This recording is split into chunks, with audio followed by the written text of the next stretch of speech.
Waktu kita sempit. Dulu masih muda, belum nikah ya Allah, belum punya tanggung jawab, belum ada anak, belum ada suami. Kenapa saya kerjaannya main-main aja ya Allah? Sekarang udah punya anak, udah punya tanggung jawab, mau kemana-mana ribet, diikutin terus sama anak. Ada anaknya di samping. Ya, betul ya Bu ya? Kemana-mana sekarang mikirnya, aduh anak sama siapa? Ya, anak dipegang siapa? Itu kan nikmat al-farah, waktu lapang. Dulu mah kelincar-kelincar masih gadis, mau kemana pun hayo silahkan. Tapi sekarang ada nikmat yang seringkali kita sepele dah pokoknya. Tapi kalau udah lewat nikmat tersebut baru ya Allah kasih saya sehat afiat, kasih saya sembuh ya Allah, kasih saya kekuatan lagi ya Allah. Apalagi udah di penghujung waktu kita tadi, al-maut tuh datang. Ya Allah, kalau boleh ya Allah, saya pengen hidup lagi dipanjangin umur. Tapi kata malaikat gak bisa, udah sekarang ajalnya. Nah ini salah satu kenikmatan yang jangan sampai ya kita lalai dengan nikmat tersebut.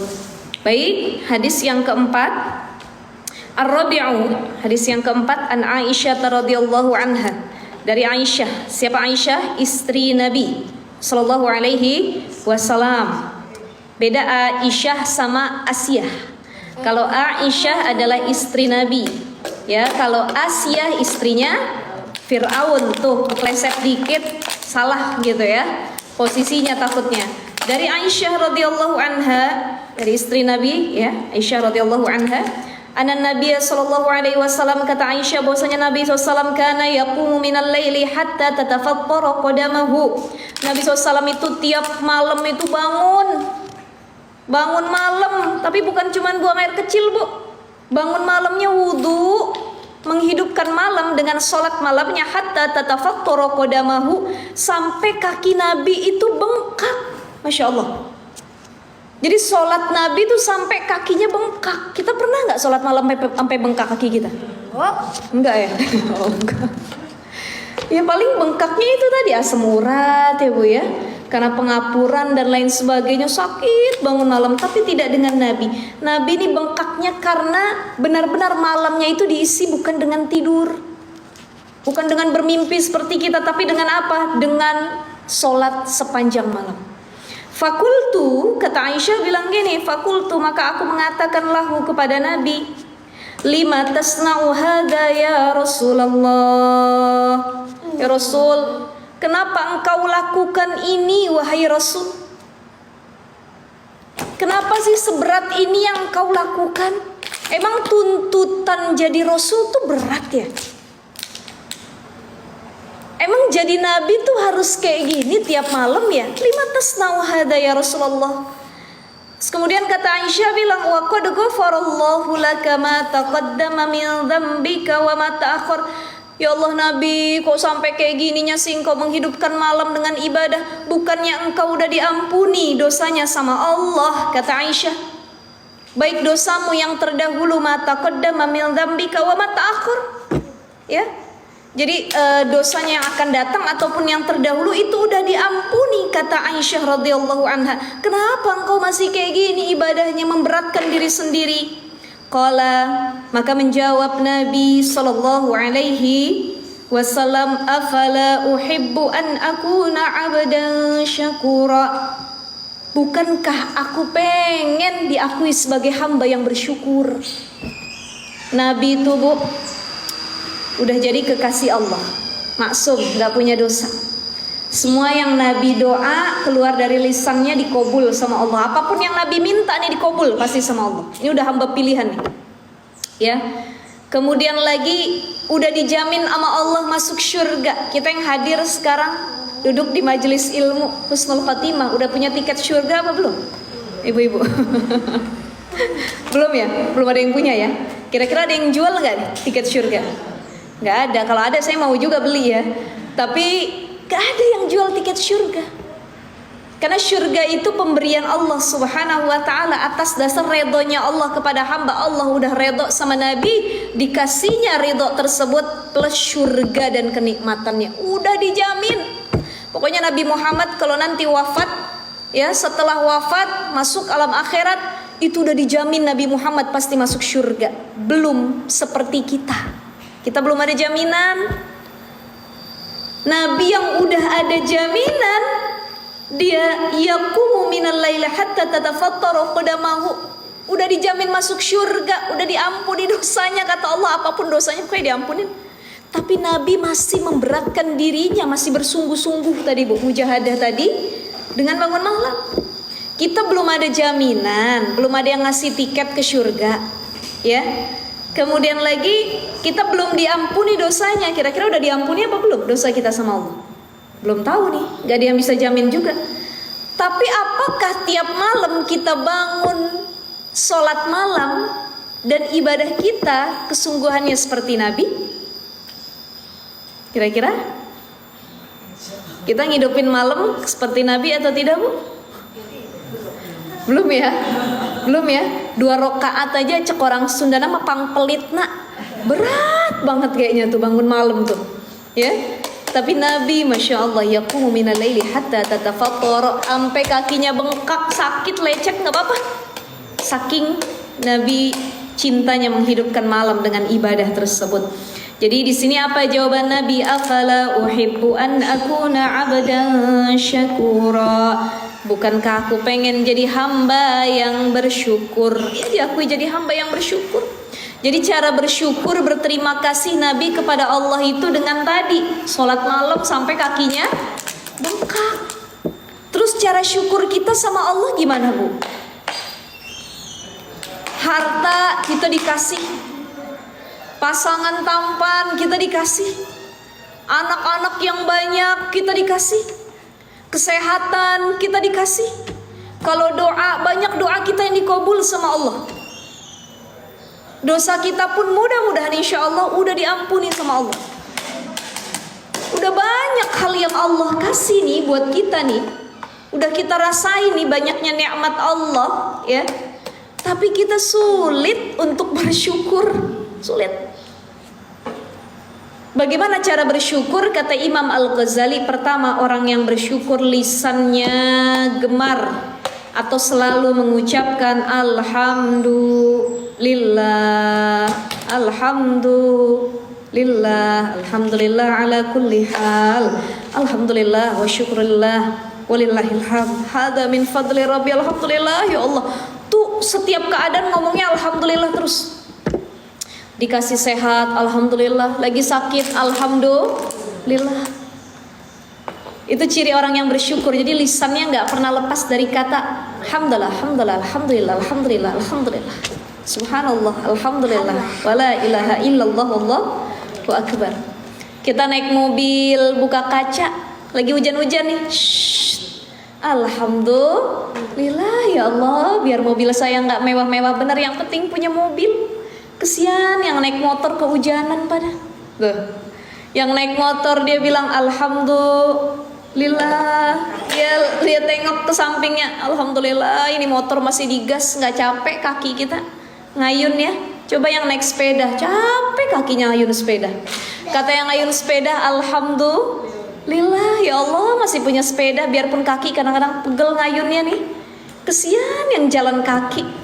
Kata yang jalan kaki, alhamdulillah ya Allah kaki saya masih bisa jalan. Kesian yang didorong pakai kursi roda.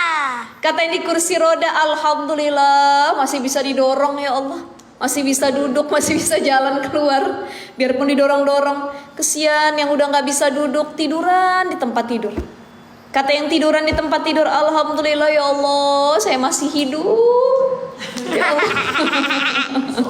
Ya, kesian yang udah wafat dalam kuburan gak bisa balik lagi ya Allah, saya masih bisa ibadah, masih bisa bertobat minta ampun ya Allah. Nah itu pentingnya kita bersyukur. Jadi lisan kita tuh di setiap keadaan alhamdulillah, alhamdulillah ya Allah. Diuji sama Allah, alhamdulillah ya Allah ujiannya cuman segini, gak banyak. Begitu ngelihat orang yang lebih susah ujiannya, iya alhamdulillah saya gak kayak dia ya Allah ujiannya. Alhamdulillah hari ini saya masih bisa makan. Ada orang hari ini apa yang dimakan? Kalau kita, Pak, hari ini kita makan di mana? Ya, gitu ya. Iya, tapi ada orang yang hari ini saya apa yang dimakan gitu. Bukan lagi makan di mana. Ya kata suaminya, udah mah kita makan di warteg aja. Oh mama nggak mau. Mama maunya yang sushi atau yang shabu-shabu gitu katanya. Oh udah beda lagi tuh ya. Nah ini pentingnya kita bersyukur kepada Allah. Jadi kata Imam Al-Ghazali, orang yang bersyukur satu, lisannya gemar mengucap Alhamdulillah. Yang kedua, orang yang bersyukur adalah setiap nikmat yang dia miliki selalu digunakan untuk mendekatkan diri kepada Allah, dipakai buat ibadah. Dia punya kendaraan bagus, mobil motor, dipakainya buat ngaji, buat ibadah, buat bagi-bagi sedekah, wasilah mobil dan motornya itu untuk kebaikan. Dia punya baju, bajunya dipakai depan suami yang bagus, ibadah nggak Bu? Ibadah. Ya jangan kita mau kondangan aja pakai yang ada kelap-kelipnya, yang warna-warni gitu ya. Daster udah robek apa baru dipakai depan suami. Ini kata suaminya di rumah pakai daster mulu sih mah. Mending kalau dasternya cakep lah, ilaha illallah, udah baunya bawang putih, terasi, udah robek-robek, tambal sana sini. Nah, itu kan menyenangkan suami, ya, berdandan cantik, memakai pakaian bagus, itu ibadah atau bukan? Ibadah. Ini kita dapat pahala istri solihah gara-gara kita berhias di depan pasangan kita. Ya, Bu ya. Jadi punya make up dipakai depan suami. Punya baju bagus dipakai depan suami, punya parfum yang mahal pakai depan suami. Kalau keluar mah ya sekiranya yang bisa kecium sama kita, jangan sampai kecium sama yang bukan mahramnya gitu ya. Ini beda, ada orang mau keluar perempuan pakai parfum, itu setengah botol habis itu dia nyemprot dari kepala, kaki, sepatunya semua dan lain sebagainya. Nah ini jadi orang yang bersyukur kata Imam Al-Ghazali, yang kedua cirinya adalah orang yang menggunakan nikmat Allah untuk beribadah dan lebih mendekatkan diri kepada Allah. Ya, yang ketiga, nikmat yang dia punya dipakai untuk berjihad di jalan Allah. Misal harta, Allah kasih dia harta, dia pakai buat sedekah. Karena kita faham harta yang kita punya, yang kita miliki, ada bagian dari para fuqara dan masakin. Ada bagian orang-orang yang berhak mendapatkannya, enggak semua buat kita. Kita dapat gaji di kantor, Bu. Berapa? 10 juta misalkan. Itu dari gaji yang kita punya harus ada kita sisihkan untuk sedekah setiap bulannya. Kenapa? Karena ada hak orang lain yang membutuhkan di dalamnya. Di sini Allah cinta nih sama hamba-hamba yang bersyukur. Ya, jadi dua nikmat tadi yang sering kali lalai, sehat dan waktu lapang. Kemudian di hadis yang berikutnya ini kita jadi reminder ya, jadi tamparan buat kita. Kenapa? Karena Nabi yang sudah dijamin masuk surga, diampuni dosa-dosanya yang telah lalu dan yang akan datang, Nabi masih bersyukur dengan cara menghidupkan malam dengan ibadah, sholat malam sampai kakinya bengkak. Masya Allah. Ya, terakhir hadis yang kelima, Al-Qamisu an Aisyah radhiyallahu anha. Dari Aisyah radhiyallahu anha annaha, bahwasanya Aisyah itu qalat berkata, kana Rasulullah sallallahu alaihi wasallam, kata Aisyah bilang gini, Rasulullah sallallahu alaihi wasallam itu idza dakhalal asyru ahyal laila. Jadi Rasul itu kalau udah masuk 10 hari terakhir di bulan suci Ramadan, ini kita masuk bulan Ramadan bulan depan insyaallah ya Bu ya. Nabi itu selalu menghidupkan 10 hari terakhir tuh, karena ada Lailatul Qadar juga ya yang dijanjikan dalam Al-Qur'an. Wa aiqadha ahlahu, bukan cuma Nabi yang menghidupkan malam dengan ibadah, tapi Nabi tuh ngajak-ngajak sama keluarganya, dibangunin, istri-istrinya dibangunin, anak-anaknya. Yuk bangun malam yuk. Kita hidupkan malam ini yuk, ambil keberkahan dari malam-malam bulan Ramadan ini gitu. Wajadda, kemudian Nabi bersungguh-sungguh dengan ibadah di malam-malam tersebut. Wasyaddal mi'zar, ya, wasyaddal mi'zar, wal mi'zaru al-izar wa huwa kinayatun an i'tizalin nisa. Jadi Nabi itu mengikat tali pinggangnya, maknanya tuh syaddal mi'zar tuh mengikat tali pinggangnya sehingga tidak mendekati istrinya. Jadi kalau 10 hari terakhir di bulan suci Ramadan yang Nabi lakukan tuh bukan mohon maaf ya, banyak bersenang-senang dengan para istrinya, tidak.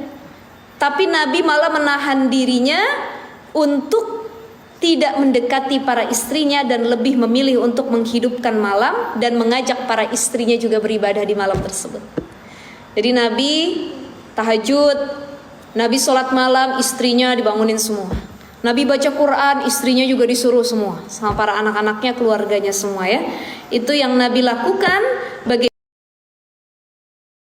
Bagaimana bentuk kesungguhan Nabi ketika di 10 hari terakhir di bulan suci Ramadan. Kalau Nabi saja bisa melakukan hal tersebut, kita sebagai umatnya mudah-mudahan insya Allah bisa mengikuti langkah dari Nabi Shallallahu Alaihi Wasallam. Alhamdulillah ibu-ibu, sampai sini ada pertanyaan. Kita sampai hadis yang kelima ya. Ada pertanyaan sampai sini?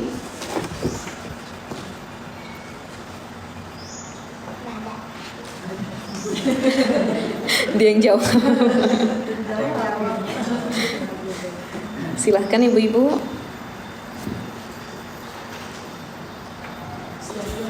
Ya. Sebentar ini. Halo? Ya. Oke, siap. Itu ya, Bi ya. Assalamualaikum. Abi. Nah, ini bawa. Ya, silakan ibu. Mau ke toilet. Itu di sana toilet. Gelap. Enggak, nyala lampu. Mana nggak ada? Ada di itunya, di dindingnya. Klik ya. Gelap sih nggak ada. Ya. Silakan ibu. Bentar. Mau nyalain. Nyalain. Ibu pegang aja.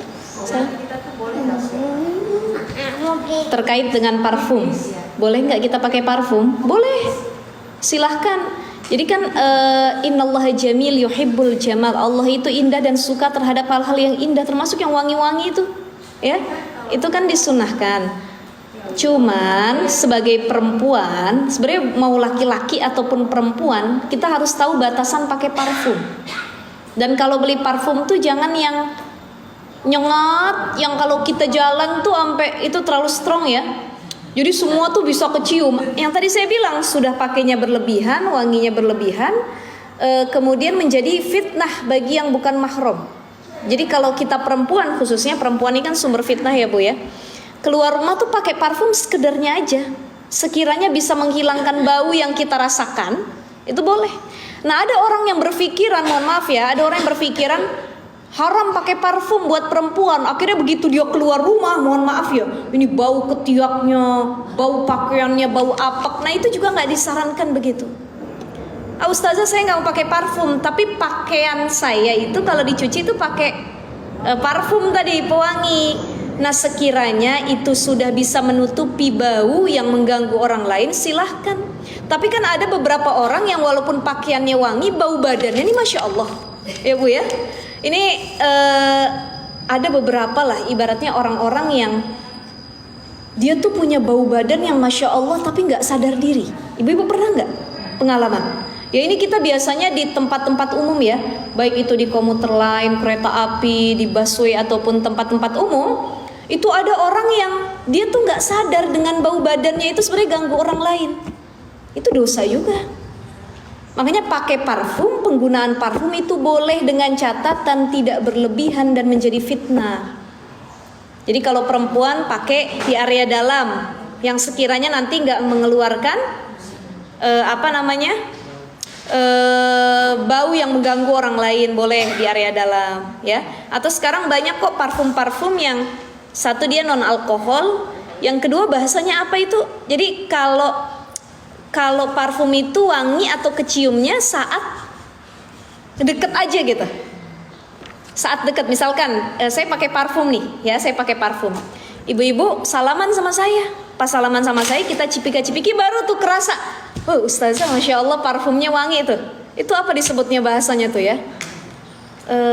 Saya lupa tuh parfum apa ada istilahnya ya. Tapi ada yang nggak usah deket, dari jarak situ sampai ke sini.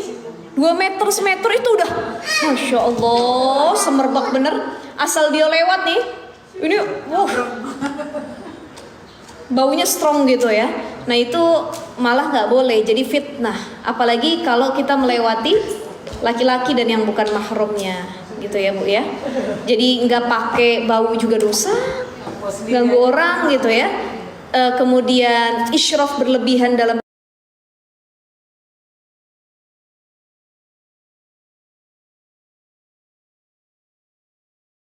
penggunaan parfum itu juga berdosa karena jadi fitnah nantinya. Jadi kita yang paling tahu sekedarnya saja untuk membuat nyaman dan menghilangkan bau tersebut gitu ya. Ini kalau ibu-ibu nggak suka pakai parfum tapi ustazah saya mah cukup deodoran katanya. Ya udah silahkan, kan kita yang tahu ya. Tapi pokoknya kalau orang ngasih tahu, Bu, mohon maaf, ibu bau badannya kecium sampai sini. Terima. Jadi perubahan. Kan ada orang yang kalau dinasehatin gitu dia malah marah. Oh enggak kok orang saya mah nggak bau katanya.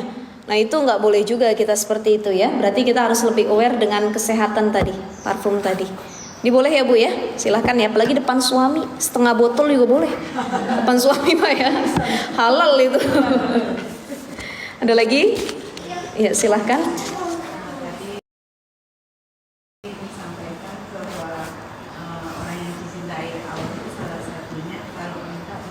Kalau kita namanya doa, kok belum dikasih ya apa?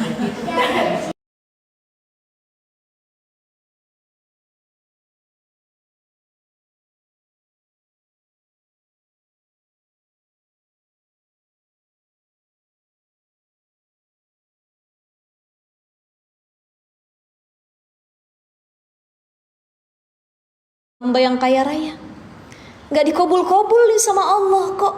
Saya nggak jadi orang yang kaya raya, tapi ya hidup saya cukup aja gitu. Ya nggak berlebihan gitu, cukup. Padahal saya pengennya jadi miliarder ya Allah. Pengen jadi pengusaha sukses yang banyak lah investasinya tadi. Tapi nggak dikobul sama Allah. Kenapa? Allah lebih tahu kalau mengkobulkan doa kita bisa jadi itu kerusakan buat kita. Jadi Allah tuh nggak ngabulin dosa bukan berarti Allah nggak cinta, nggak ngabulin dosa. Allah tidak mengkabulkan kerusakan buat kita. Jadi Allah tuh nggak ngabulin dosa bukan berarti Allah nggak cinta, nggak ngabulin dosa. Allah tidak mengkabulkan setiap hal yang kita rasakan. Gitu. Ya jadi di skip dulu sama Allah. Nah bukan berarti orang yang dia doa, ya Allah saya pengen ini pengen itu dikabul semua Allah sama Allah nih, berarti dia orang yang dicintai, saya mah nggak dicintai. Oh belum tentu juga. Siapa bisa jadi dikabulnya sama Allah itu jadi ujian. Kata Allah aku kabul deh. Tapi kira-kira nih ujian ini bisa nggak kamu lewatin nih? Lulus nggak kamu dengan nikmat yang aku berikan ini? Gitu ya, ibu ya. Jadi ada syaratnya tadi, doa dikabul itu syaratnya dia harus melakukan yang wajib dan sunnah. Dengan istiqomah kita ngelihat orang doanya dikabul terus, tapi nggak pernah ngerjain yang sunnah sama yang wajib, ya bisa jadi tadi istidraj, ya atau Allah lagi nguji dengan harta, dengan apa yang dia minta, ya kita udah istiqomah dengan yang wajib, yang sunnah, ya belum dikabul sama Allah. Tapi semua anggota tubuh kita dilindungi sama Allah dari maksiat. Nah berarti kita hamba yang dicintai. Jadi kan cirinya ada beberapa tadi ya. Kalau dia minta dikabul sama Allah, kalau dia minta perlindungan, bukan cuma minta doa. Jadi walaupun enggak semua doa dan kemauan duniawi kita diinginkan, dikabul sama Allah, kata Allah, udah deh kemauan duniawi enggak semua saya kabul. Tapi permintaan engkau terkait perlindungan dirimu dimanapun, kamu akan bebas dari mara bahaya, aku lindungi, kata Allah. Dicintai sama Allah, ya. Atau tadi Allah tahan kita untuk tidak melakukan maksiat. Itu juga tanda hamba yang dicintai oleh Allah, ya. Silakan ada lagi, Ibu.